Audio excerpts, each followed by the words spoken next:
like, to put it kind of bluntly, like, how do you feel about technology as a spiritual person? Oh, that's a loaded question. That's a really funny, amazingly, hilariously loaded question.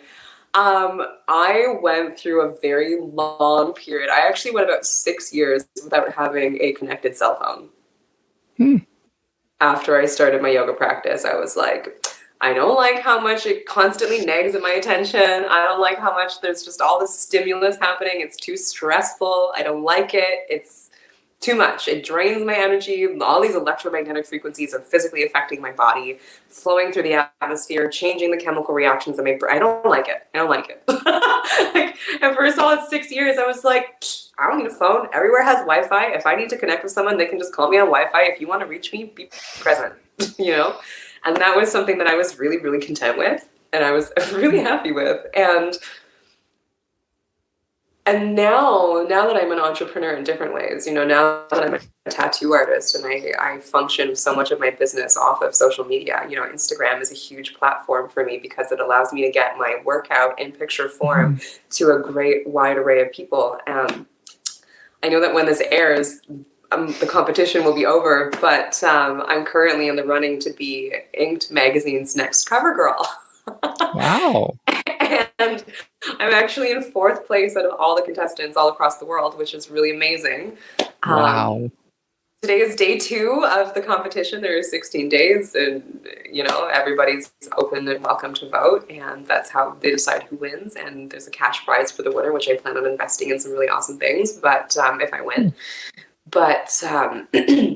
technology has become such a different source for me, and I still feel, you know, very much intuitively, inherently, that technology is a distraction from true connection in a lot of ways, because, you know, it's amazing that we can sit here and have this interview during a worldwide pandemic and air this to people who will see it all over the world, and they'll say, oh, this is inspiring, and I'm grateful, and I'm excited. And, you know, technology is also something that has given exposure to trauma and troubles all across the world, like what's happening in Afghanistan, what's happening in North Korea, you know, all these places where people are regimented and controlled. Technology allows people to have a voice that people can actually hear and connect to and find compassion for and remember, you know.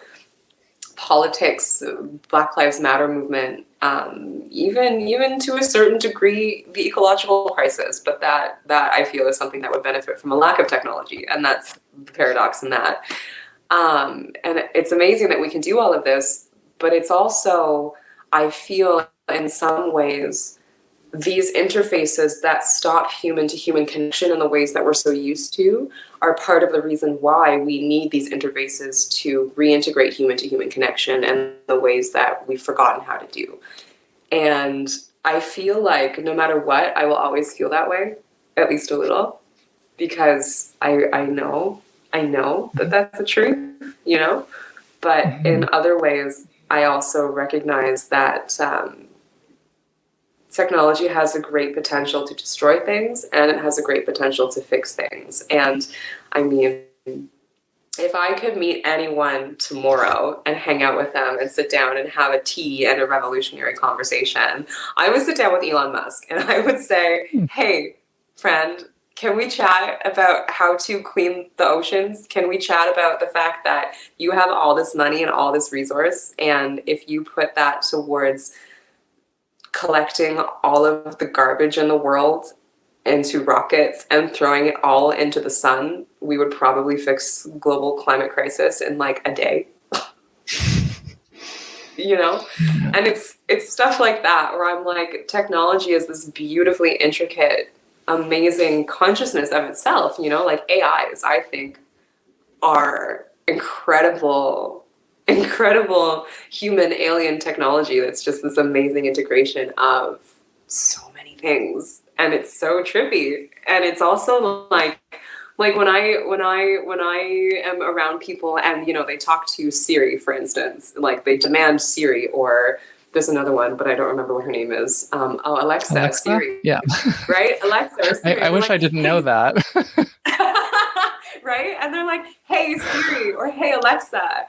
and they start swearing in German. And I'm like, I don't understand. Do we not recognize right now that the way of the future is this, like, one, there's like a naturalist resurgence, but two, there's also a very conscious technological integration happening at the same time. So your artificial intelligence, your computer server, do we not know that all of these things are listening to us all the time? Do we not realize that, like, when they start developing their own consciousness, they're good, right? Exactly. They're going to start being beings of their own. They already are.